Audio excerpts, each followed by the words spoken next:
n'a pas encore voté pour la prolongation de l'état de siège. Nous allons faire l'exercice d'examiner article par article, après quoi nous allons voter. Nous avons seulement voté pour la recevabilité. Mais après avoir examiné article par article du projet de cette loi, c'est à ce moment-là que nous allons nous prononcer là-dessus. Est-ce qu'il serait important de voter encore au moment où il fait au moins une année et demie et l'Est du pays est occupé par le mouvement terroriste M23? Pour ce qui me concerne personnellement, nous avons estimé qu'il faudrait requalifier l'état de siège.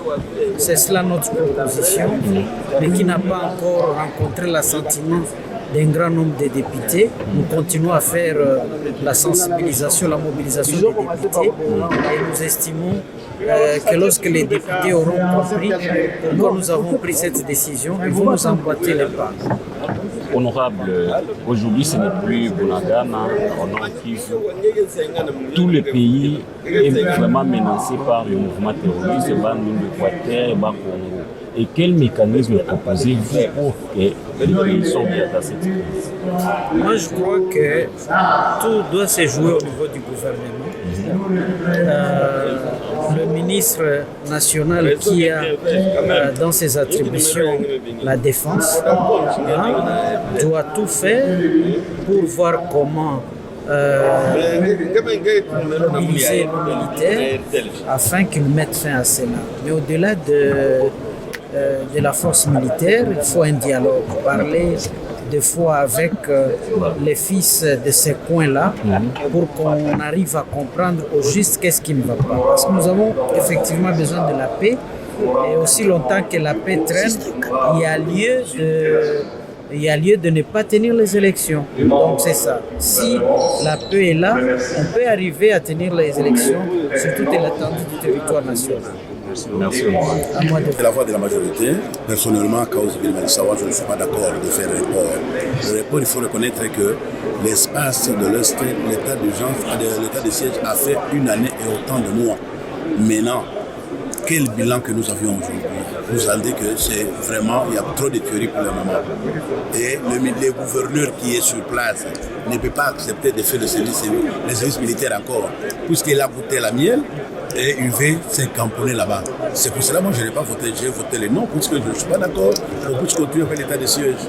Il fallait nécessairement que l'état de siège puisse se limiter et les députés, provinciaux, nos collègues qui sont là, qui continuent à travailler et les gouverneurs qui puissent travailler et que nous allons. Et puis il fallait quand même nous déterminer c'est combien de kilomètres carrés qui nous restent aujourd'hui pour récupérer.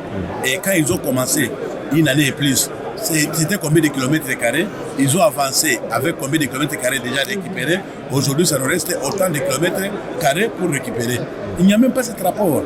On est là pour voter. Oh, il y a des gens qui font ça. Non, moi, je ne suis pas d'accord avec ça. Comme c'est la voix de la majorité.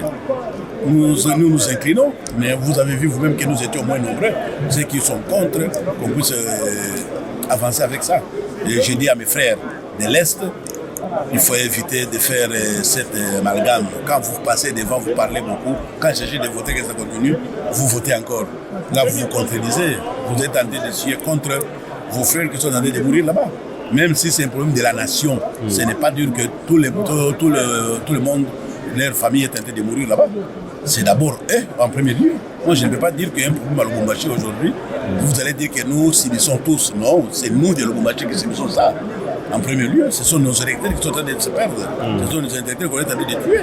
C'est comme ça, c'est pour cela que vous êtes contre le report de l'état de siège. Oui. Maintenant, aujourd'hui, ce n'est plus Bunagana ou l'Est du pays, mais presque sur toute l'étendue de la République, il y a l'insécurité. Bandundu, Congo central, ainsi de suite.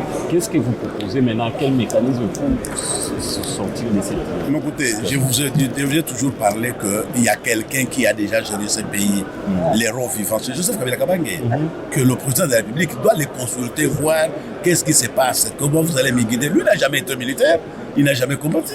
Joseph Kabila a combattu pour ce pays, pour libérer, pour chercher d'abord Mobutu, et puis il a géré pendant autant d'années pour rassembler ce pays ensemble. Et aujourd'hui, il a l'expérience de ce pays, que le président de la République, qu'il ne puisse pas avoir honte, qu'il n'a qu'à chercher Joseph Kabila Kabange, qui est encore l'héros vivant, pour dire que comment vous allez me guider à mieux gérer pour que ce problème ne puisse pas surgir de partout.